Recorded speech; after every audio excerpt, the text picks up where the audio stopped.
Today was day 3 of the Letalvis Cobbins trial in the kidnapping, rape, and killings of Channon Christian and Christopher Newsom. Today started out with a bang.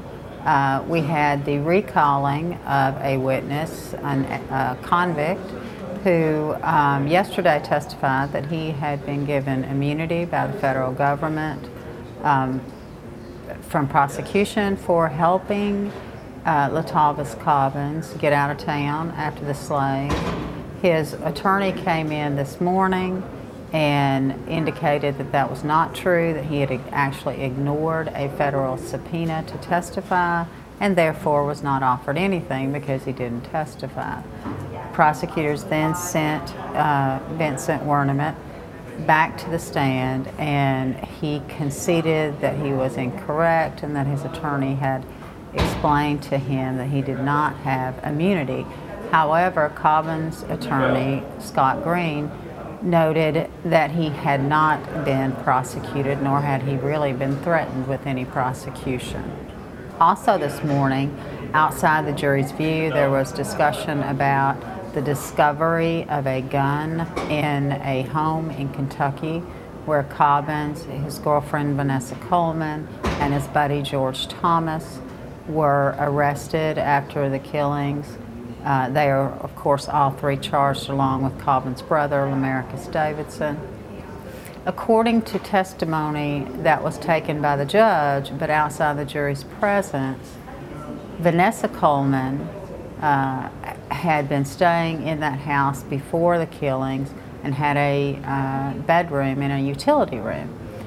On the day that they were arrested, the police conducted what was termed a thorough search of that house, including that room, and they did not find a gun.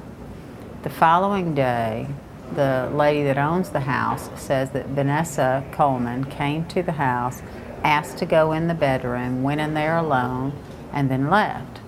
Police later returned to the house that day, searched the bedroom again based on that activity by Coleman, and discovered a gun. The judge would not allow the prosecution to present that testimony about the gun because although that same gun had been linked weeks earlier to Cobbins, he said there was no link between the placement of the gun in that house and Cobbins, who was already in custody.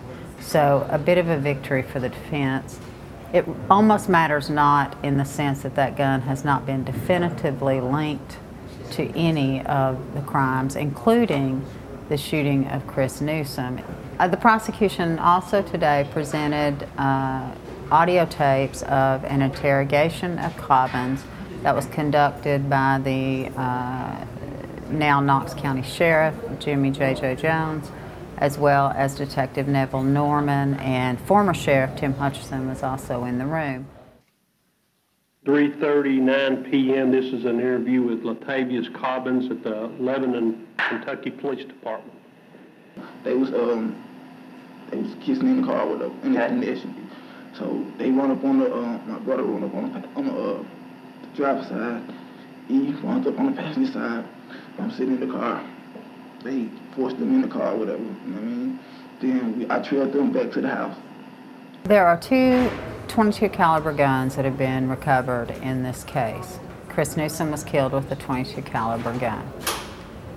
So today's testimony by a firearms expert who examined both of those .22s, one linked to Cobbins, one linked to his brother Davidson, was crucial in determining, or at least attempting to determine, which, if either, of those guns was used to kill Chris Newsom.